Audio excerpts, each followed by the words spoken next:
Hey guys, welcome to the channel. In this one, we are going to take things in a different direction, and I'm going to give you some tips on how you can stay creative and shoot portraits while socially distancing, even over the internet. So without further ado, let's go ahead and jump into the video. Now, what I'm referencing is something that maybe you guys have already seen floating around the internet or have even done yourself, and that is essentially using an app like FaceTime, Zoom, Skype, Google Duo, things like that that allow you to basically connect with a model via video conference call. And what this really helps you do is essentially take portraits from using one of those apps. Now, let's dive a little bit deeper into it so I can provide some more clarity on that. Now, with these apps, you're going to be able to have a video face-to-face conversation with your model. This will allow you to actually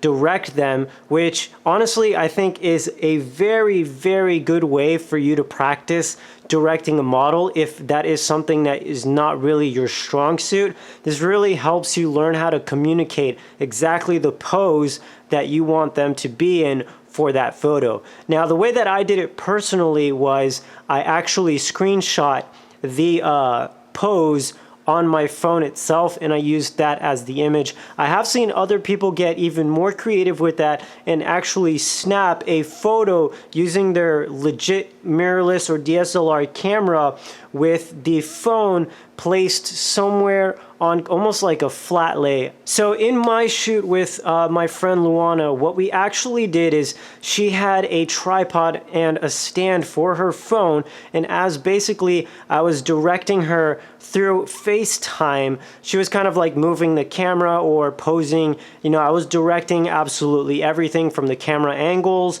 camera height, to her poses and things like that. We used a mirror, as you can see in this shot here. Actually, believe it or not, the tripod and the phone was in this shot, but I just photoshopped that out to make it look like it was never there.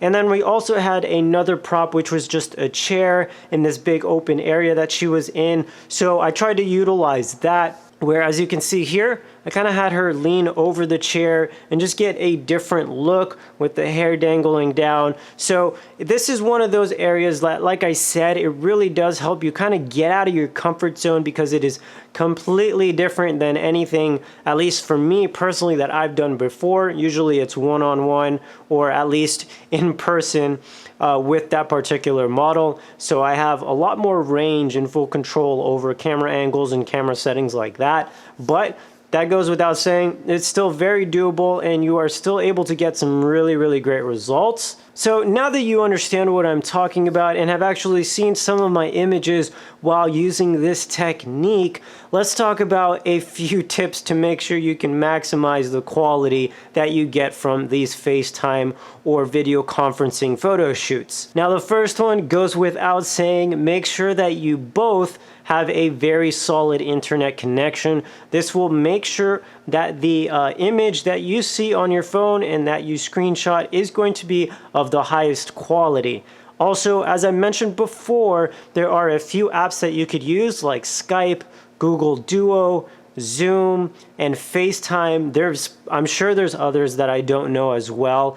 For me personally, I had to actually switch through a few of them to find what best worked for me and the model to basically make sure that we had the highest quality possible. So keep that in mind. It may not be a bad idea for you to download 1 or 2 or 3 different kinds of apps that allow you to do this and test them with your model beforehand. This way you know you are getting the highest possible quality image that you can. Well guys, that is going to wrap up this video. I hope you found it insightful or in the least bit entertaining. If you did, please give it a thumbs up, and also don't forget that we have tons of awesome contests going on daily where you can win really cool prizes and the opportunity to get exposure worldwide. So if that is something that you are interested in, I'll go ahead and put a few links down below to some really cool contests you guys can enter in.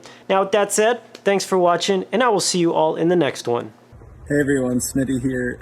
ViewBug's been amazing for me. Like, it's been so much attention, so much fun, and like the moment you actually win a contest is absolutely crazy.